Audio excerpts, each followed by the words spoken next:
Ser un jugador de fútbol o una porrista significaba mucho. La comunidad conocía a los jugadores y a las porristas. Era motivo de orgullo llegar a ser porrista del equipo. Y era imposible que algo malo pudiera afectar nuestro mundo. Pero no teníamos idea de que había un monstruo cerca.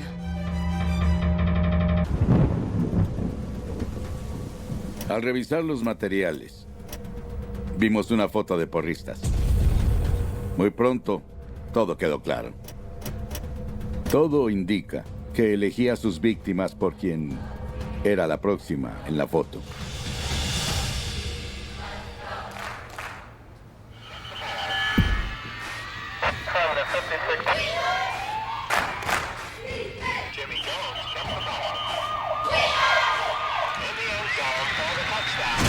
Asesinatos en el campo de juego.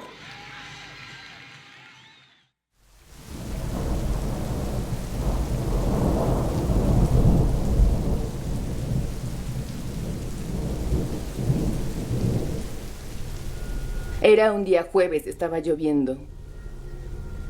Por lo que ya estaba oscuro a las 6 de la tarde.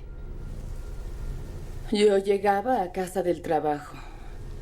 Todo estaba oscuro y la puerta abierta. Esa fue la primera pista de que algo andaba mal. Caminé hasta la puerta, fui hacia el interruptor de la luz y lo encendí. Entonces vi sangre por todos lados. Por toda la alfombra y en las paredes. Donde miraras había sangre. Cuando entré le grité a Rita, pero no contestó. Y en ese punto... no sé qué fue lo que pensé, pero mi hermana vivía en una casa de huéspedes detrás de la casa de al lado. Entonces fui allá y le dije que viniera conmigo. Tomó su bate de béisbol y caminó hacia la casa conmigo. El rastro de sangre conducía a la habitación de Rita. Y caminamos en esa dirección. Era como si él hubiera tratado de encerrarla en el armario. Pero la puerta no cerró. Le cortaron las muñecas. Y aún tenía el cuchillo en su pecho.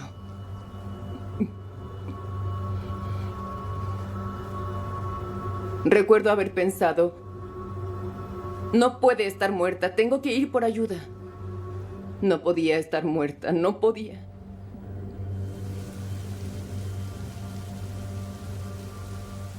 El cuerpo de Rita Stratton, de 18 años, fue encontrado el jueves. La exporrista fue apuñalada 38 veces. Rita creció en River Oaks, vivía en el límite de Fort Worth, cerca de su ciudad natal.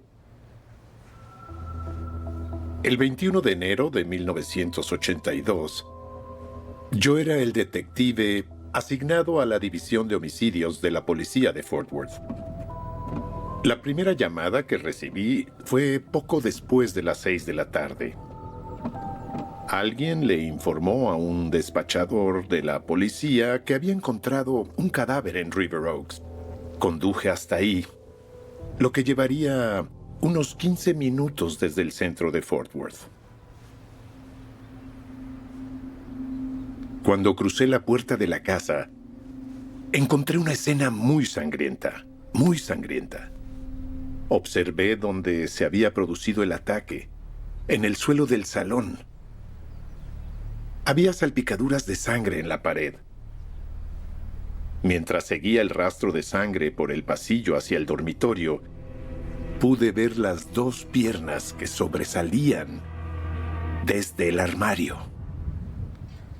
Rita tenía 38 puñaladas en el pecho, en un área muy pequeña. Y cada vez que clavas un cuchillo y lo llevas atrás, estás lanzando mucha sangre. Y la sangre en la pared junto al interruptor confirmaba 38 puñaladas. El cuchillo era normal, de cocina y cerrado, de 30 centímetros. Todavía estaba incrustado en su pecho. Sus muñecas habían sido cortadas. Y no estoy hablando de un pequeño corte. Ambas muñecas fueron cortadas casi hasta la mitad. Pero no hubo sangrado. Eso se hizo después de que su corazón dejó de latir. Eso fue espantoso. La escena del crimen habla. Lo que me decía como detective de homicidios era que el cuerpo estaba muy dañado. Quien mató a Rita se excedió. La expresión de su rostro era una mirada como de: quiero justicia, yo no debí morir de esta manera. Ayúdenme. Yo trabajaría el caso. Y lo resolvería.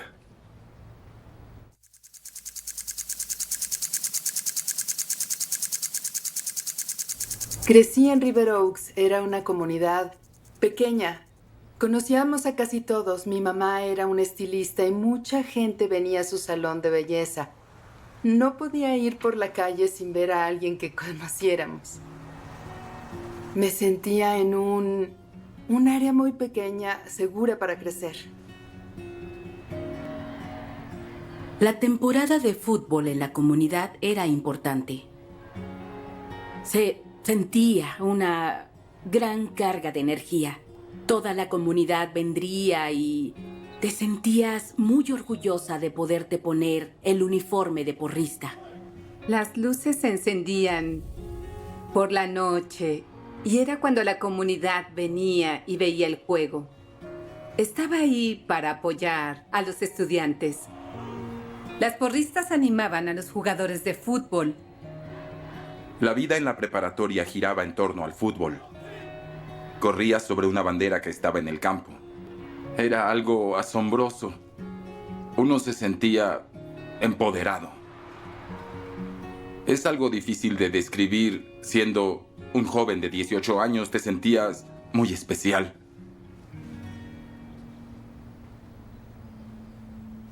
Rita siempre fue muy callada. La recuerdo diciendo: voy a ser porrista. Y yo no pude evitar reírme. Ella quería hacer lo que hacían sus amigas. Los jugadores y las porristas eran muy unidos. Todo el mundo se conocía. Roxy era mi vecina al otro lado de la calle. Y Scott, él creció en la misma calle. Rusty vivía muy cerca. Wesley Miller, quien salía con Roxy, siempre estaba presente. Y la familia de Rita y mi familia se conocían tiempo atrás. Todos se enamoraban de Rita. Todos la amaban. Rita era la típica estadounidense. La porrista rubia de ojos azules, la más popular, buena estudiante, amiga de todos. Y siempre era positiva, alegre y animada. Y nunca decía nada malo sobre nadie. Era amada por todos. Rita tenía una confianza en sí misma que le hacía comportarse muy bien.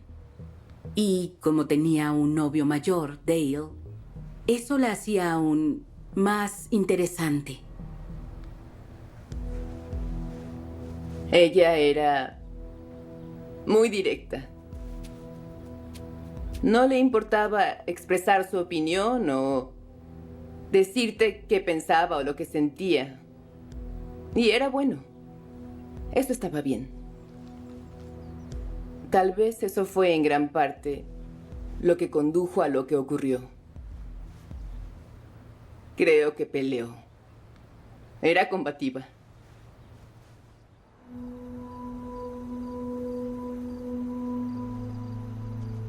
Ella dio pelea. Tenía unas heridas en sus dos manos cuando intentó agarrar el cuchillo. ¿Fue una agresión sexual o un intento de agresión sexual? ¿Cómo alguien pudo hacer algo como eso? No había indicios de ningún tipo de entrada forzada a la casa. Todo estaba normal. En un punto, se me transmitió información a través de nuestro despachador. Un violador en serie había estado en River Oaks por varios meses. Esa noche quedó muy claro que había un psicópata suelto.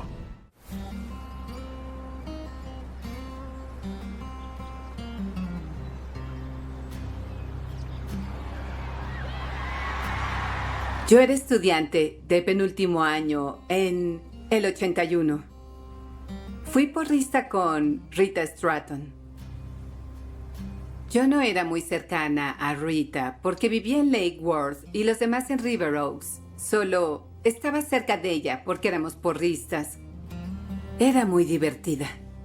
Lo que era Susan Brown como estudiante, Susan Brown como amiga, era el gran modelo a seguir que cualquiera querría para su hija. Solo querías estar cerca de ella.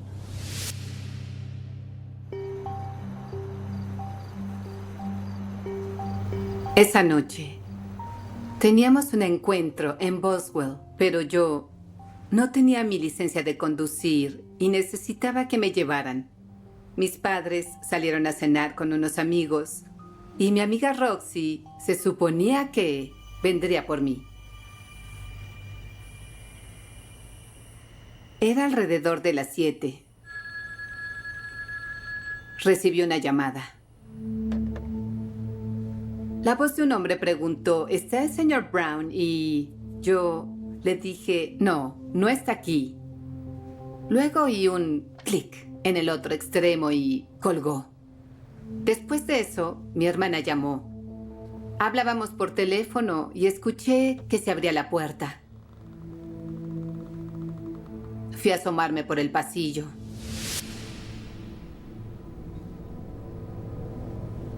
Un hombre estaba parado ahí en nuestra pequeña área de entrada, con una máscara puesta y sin camisa, con los pantalones abiertos. Los tenía desabrochados. Y yo sabía que algo muy malo iba a pasar. Solo corrí. Corrí lo más rápido que pude por la casa, pero él era más rápido y me alcanzó. Me sujetó y rompió mi ropa interior. Y yo gritaba. Él me decía, cállate, no grites. No pude defenderme. En ese momento solo estaba tratando de cubrirme y él me golpeaba. Me golpeaba si yo no dejaba las manos quietas. De pronto se paró y me dijo que me diera la vuelta. En ese momento no sabía si me iba a disparar, pero lo hice. Tal vez se dio cuenta de que había estado hablando por teléfono y pensó que alguien pudo haberme escuchado gritando o no lo sé, pero se levantó y se fue. Esperé hasta que salió por la puerta e inmediatamente corrí a la ventana, pero estaba oscuro. Solo vi un auto que se alejaba muy despacio.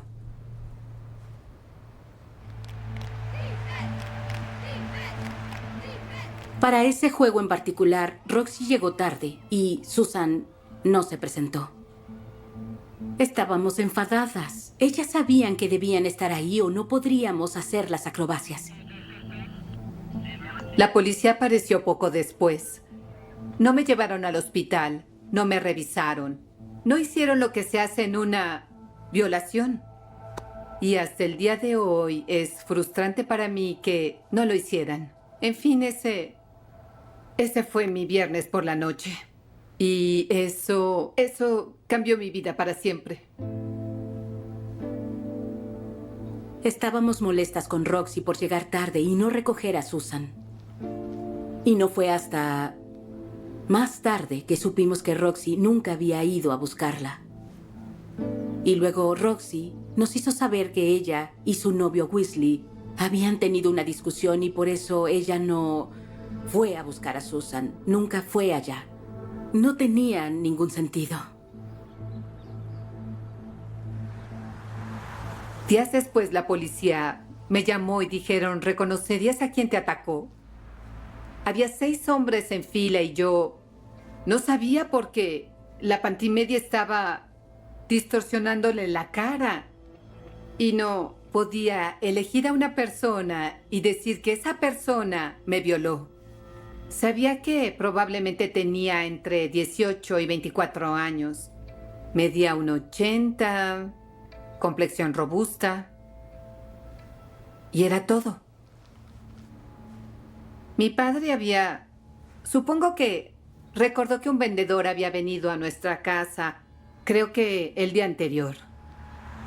Mi padre solo pensó, seguro es él, debió ser el vendedor. Dejó una tarjeta o algo así. Papá le dio la información a la policía, al departamento de Lake Worth, y localizaron a ese hombre. Él medía como 1,85, tenía el pecho velludo, él no coincidía en nada con la descripción que le di al departamento de policía de alguien que medía como 1,80, robusto y que casi no tenía vello en el pecho.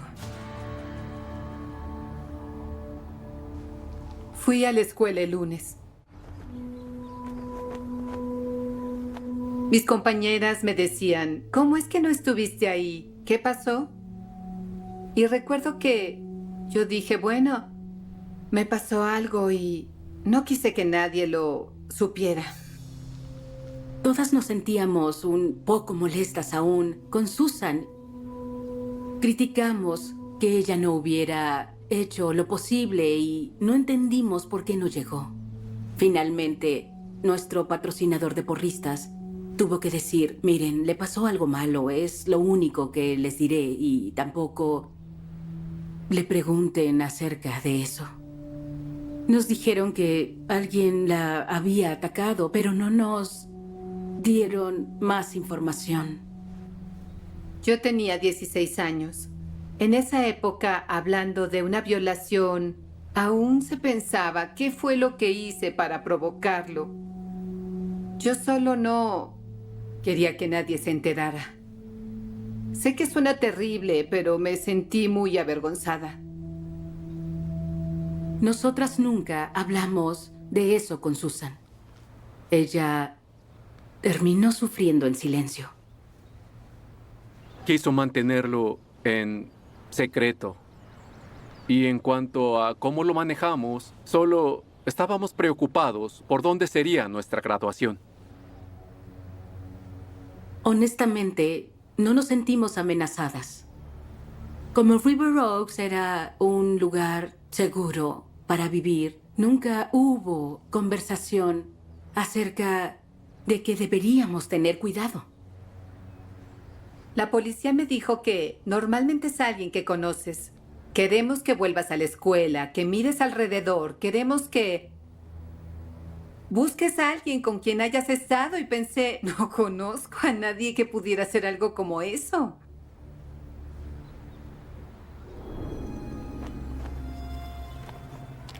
Cuando regresé con las porristas, pensé que tal vez alguien pudiera estarme mirando en las gradas. Estaba haciendo lo mío, pero en mi cerebro estaba viendo a cada persona en las gradas, tratando de ver si los podía sorprender mirándome. Y luego violaron a otras.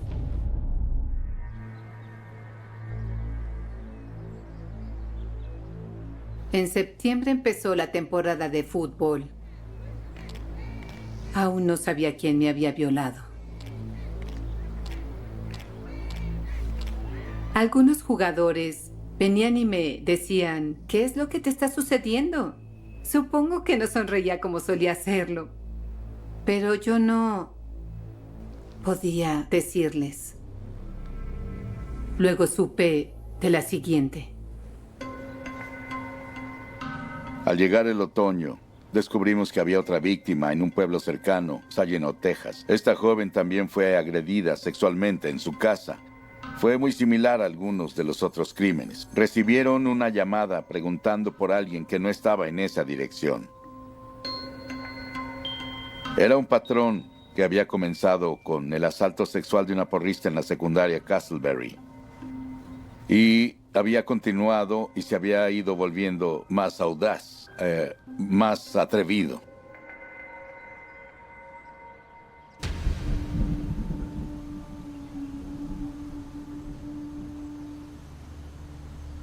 El 7 de diciembre del 81 fue como cualquier otro día para mí. Vivía con mis padres y trabajaba en una tienda de comestibles. Trabajé el último turno, salí a medianoche y no tenía grandes planes para el día siguiente.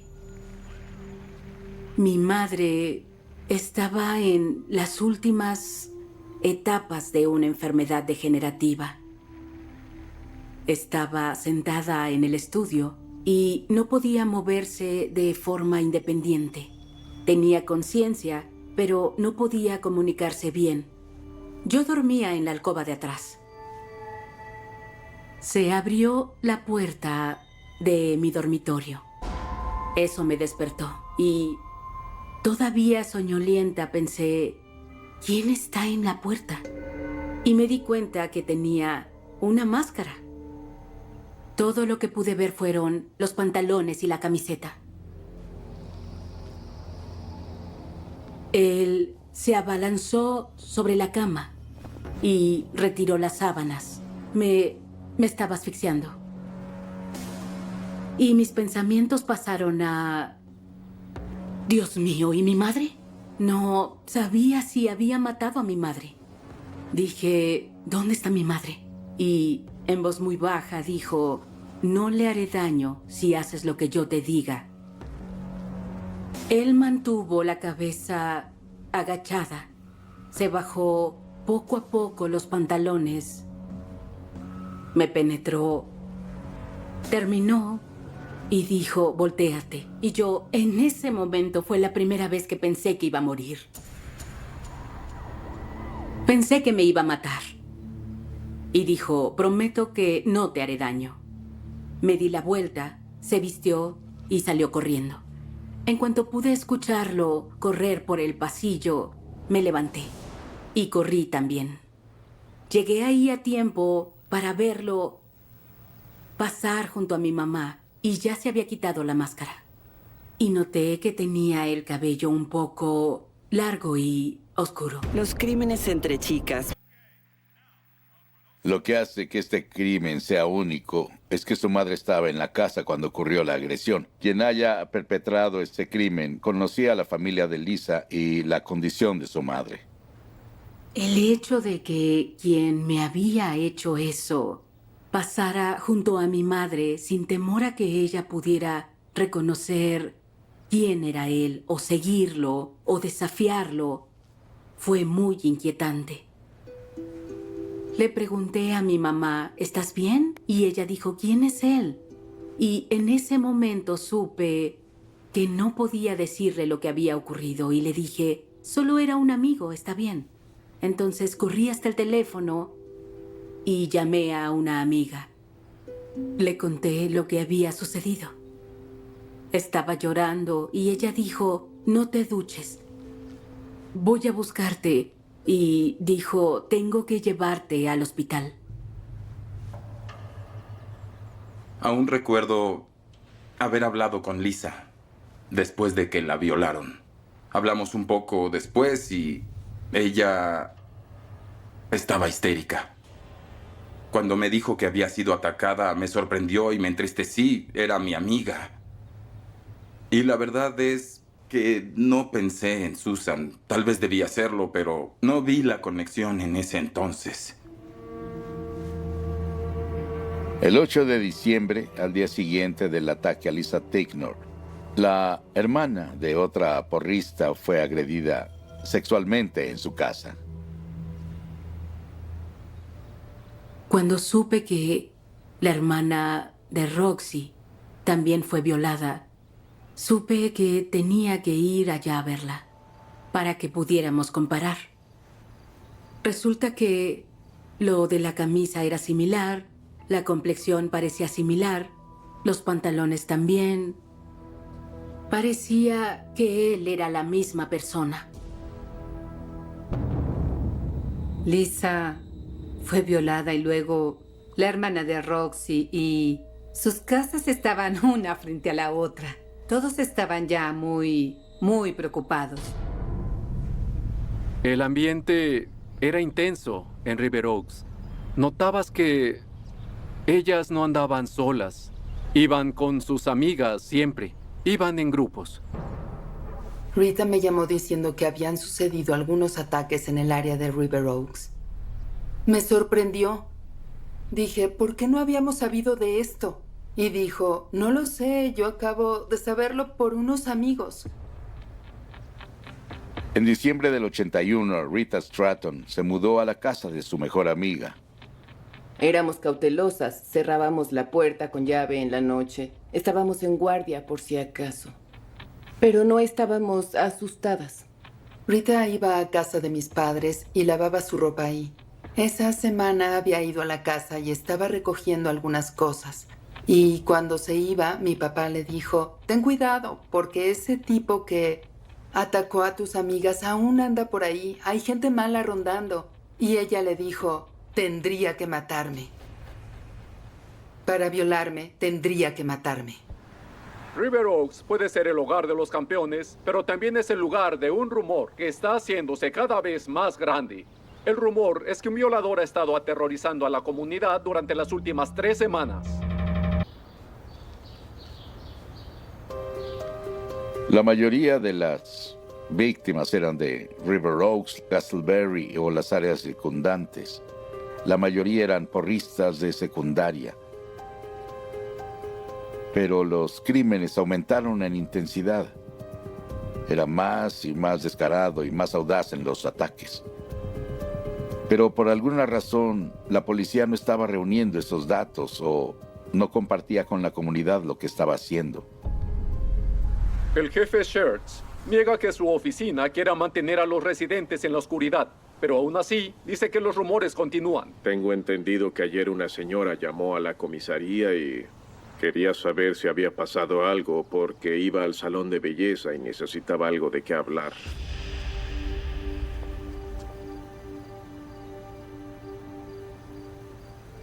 Recuerdo que estaba en el trabajo y luego recibí una llamada. Era mi esposo y dijo, tu papá acaba de llamar y estaba muy mal.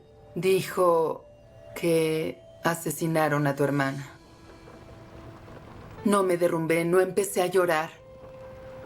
De inmediato quería respuestas. Quería saber quién lo hizo. ¿Es la misma persona que violó a las otras? Llegué a casa de Rita y vi a varios policías. Caminé hacia el porche y mi mamá estaba ahí. Y otras personas. Lo primero que quería hacer en ese punto de mi investigación era una lista de las personas que habían estado en la casa. Amy y su hermana, el novio de Rita, Dale, estaba ahí. Tomé una declaración de ellos sobre quién, qué, por qué, dónde y cuándo. Fue muy difícil tomar la declaración de Amy. Estaba muy afectada. Hubo momentos en los que tuvimos que parar y entender por lo que estaba pasando. Fue fácil para mí darme cuenta de que ella no era una sospechosa. Uno no podría fingir eso. Pero a Dale Kinson, claro que lo incluí como posible sospechoso.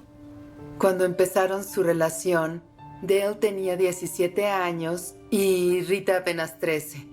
Mis padres no iban a dejar que su hija saliera con un muchacho 4 años mayor que ella. Y Dale y Rita comenzaron su relación sentados en el porche. Y la continuaron durante toda la preparatoria. Dale tenía ojos marrones y jugaba al fútbol. Su complexión era robusta. Rita y él se veían bien juntos. Era una linda pareja.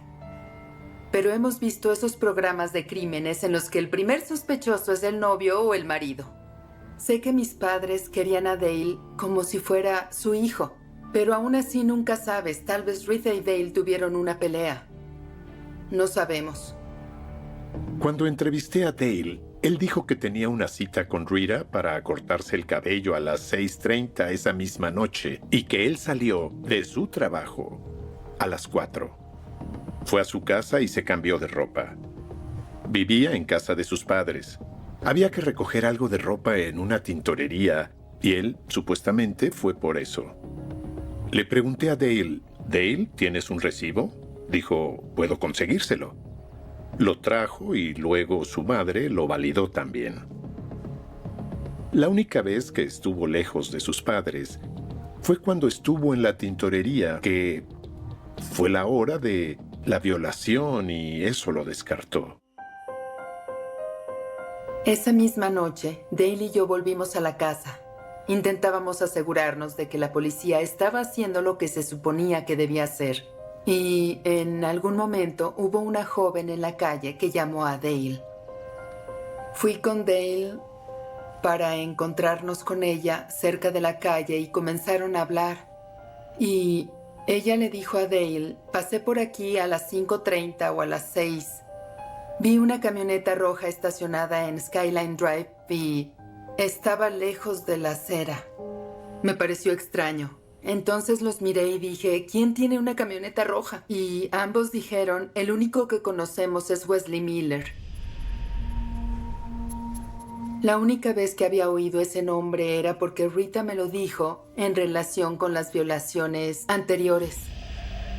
Un par de semanas antes de que mataran a Rita, ella me contó sobre las violaciones y le pregunté a Rita, ¿qué ocurre? ¿Quién está haciéndolo? Y dijo, bueno, lo único que escuché es que el atacante tiene un gran parecido con Wesley Miller. Y pregunté, ¿quién es Wesley Miller? Y ella dijo, es el novio de Roxy. Entonces le pregunté si él podría hacer algo así. ¿Está loco? ¿Suele ser un tipo abusivo? ¿Tú qué es lo que crees? Y ella dijo, no, él es un muchacho muy tranquilo. No habla mucho y no me imagino que pudiera hacer algo horrible como eso. Dale Kinson dijo que había hablado con una compañera que había visto una camioneta estacionada en Skyline Drive que coincidía con la descripción de una conducida por un joven Wesley Miller. Primera vez que oía su nombre. No tenía la certeza de eso, pero es inusual estacionar un auto ahí y tuve que verificarlo. No tenía mucho tiempo porque había que atrapar al asesino. Era viernes por la mañana. Planeábamos recorrer el vecindario tocando puertas, ya que nos habían dicho que había una camioneta estacionada en Skyline Drive. Hablé con una señora y dijo, sí, vi una camioneta. Y sabía que no estaba ahí antes de las 5 y no estaba ahí después de las 6. Y me describió la camioneta. Todos en River Oaks estaban seguros de que tenía que ser la camioneta de Wesley Wayne Miller. Wesley era el principal sospechoso. Wesley Wayne Miller era parte de nuestro grupo. Él siempre estaba cerca.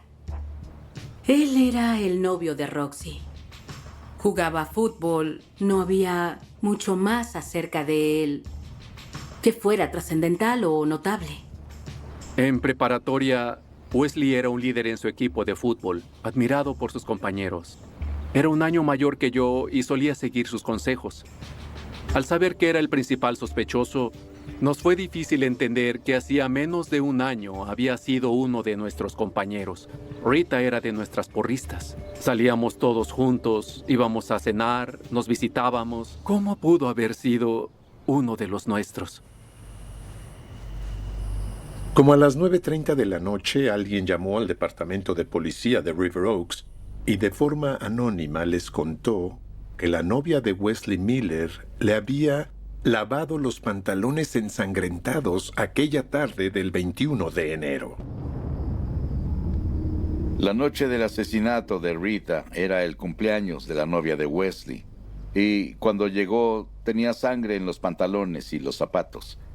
Le dijo que se manchó jugando fútbol. Ella tomó los pantalones y los lavó. La novia de Wesley, Roxy, fue llevada para interrogarla. Roxy dijo que Wesley llegó a su casa como a las 5:45 o 5:50.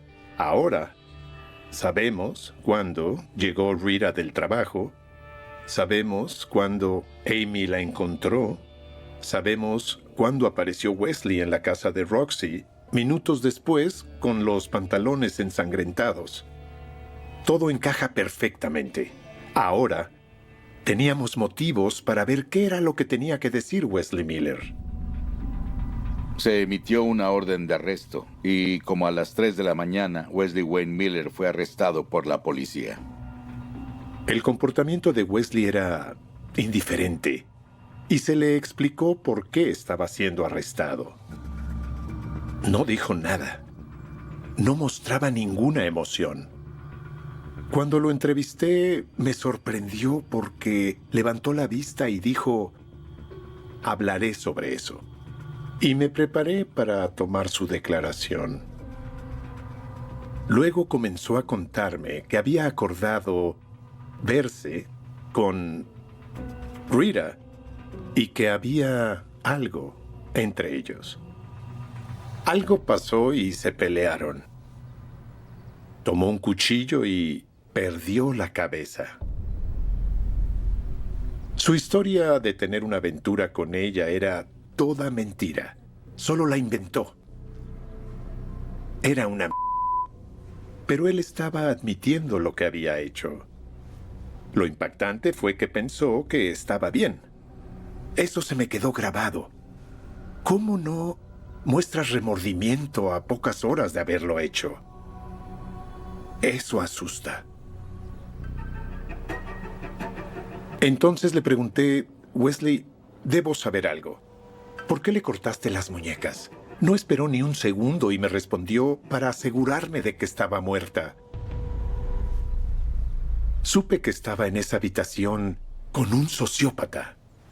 Los crímenes entre chicas. Wesley Miller, de 19 años, fue acusado del asesinato de Stratton. Miller fue elegido el mejor estudiante de último año en la misma escuela donde Rita Stratton era porrista. Al saberse que era Wesley Miller, la comunidad de River Oaks tal vez no quiso admitir que fue uno de los suyos quien cometió esos actos. E incluso a las víctimas les costó creerlo. Era increíble pensar que alguien en quien todos confiábamos, alguien a quien consideras un amigo, pudiera hacer esto. No solo perdimos a Rita, sino que intentábamos entender el hecho de que uno de nuestros amigos lo hizo. Me di cuenta que Wesley tenía la descripción de quien me violó. Sabía que estaría en casa esa noche porque Roxy iría por mí. En ese momento quedó claro. Todo empezó a encajar. Todo era porrista, porrista, porrista. Hay una familiar de una porrista. Entonces ves la foto y piensas, espera, Susan está aquí, Lisa está allá, y luego estaba Roxy y la hermana de Roxy. Estábamos en el lado izquierdo de esa foto. ¿Fue algo intencional? ¿Él estaba eligiendo a determinadas porristas? Durante el juicio sentí que el veredicto de culpabilidad estaba asegurado y sentí que deberían darle cadena perpetua. Ni siquiera podía entender por qué, cuando él ya había confesado lo que hizo, ¿por qué estábamos haciendo esto? Recuerdo que le preguntaba al fiscal cuándo lo iban a acusar de los casos de violación. Y decía, bueno, ya lo tenemos por eso. Sabemos que le darán cadena perpetua. Recibimos el veredicto de culpabilidad y el jurado tenía que decidir cuánto iba a cumplir por el asesinato. Y durante el proceso, al jurado no se le permitió saber sobre ninguno de los cargos pendientes, por lo que ellos no pudieron saber que era el sospechoso de otras violaciones. Sentí que debían darle cadena perpetua, pero tenía un excelente abogado defensor, quien le hizo una petición al jurado en la etapa de condena. Jugó la carta de, por favor, no le arrebaten la vida. y evidentemente cedieron. Entonces el jurado dictó una sentencia de 25 años. Nunca entenderé por qué le dieron 25 años. Básicamente es lo mínimo. Hay personas que reciben sentencias más largas por robar un auto. Fue una sentencia demasiado ligera. Pensé que lo que me pasó a mí sería algo más que agregar. Se sumarían y podrían acusarlo por todas estas otras violaciones. Y no fue lo que pasó. Fue sentenciado por una de las agresiones sexuales a 20 años de lo que se llama una sentencia concurrente. Al mismo tiempo que cumple 25 años por el asesinato, cumple 20 años por agresión sexual. Esencialmente no hay tiempo adicional por esa agresión. Para todas las porristas que habíamos sido víctimas de él, fue casi como una bofetada. Quieres que prevalezca la justicia, y 25 años no lo fue. No fue justicia para nosotras, para la comunidad. El fútbol es grande en Texas, eso es innegable. Y a veces los jugadores de fútbol obtienen el beneficio de la duda del jurado. Queremos ayudarles y darles una oportunidad. Parece más importante que sean jugadores de fútbol y no debería ser así. Escuchamos a la gente decir que Wesley tenía potencial. Hay cosas que podría haber hecho con su vida, pero no se toman el tiempo para hablar del potencial de Rita. Y es irritante cuando hablamos sobre el potencial de estos atletas y no nos enfocamos lo suficiente en el potencial de las víctimas. Creo que la sociedad de River Oaks dio un paso atrás y tuvo que ver la vida de un modo diferente después de lo que hizo Wesley Miller en su pequeña comunidad. Espero que Ruira sepa que la tumba no fue el final de su historia y que mantendremos su legado vivo. Nos aseguraremos de que Wesley Miller no lastime a otras personas. La extraño. Cada día. Pienso en todas las cosas que se perdió.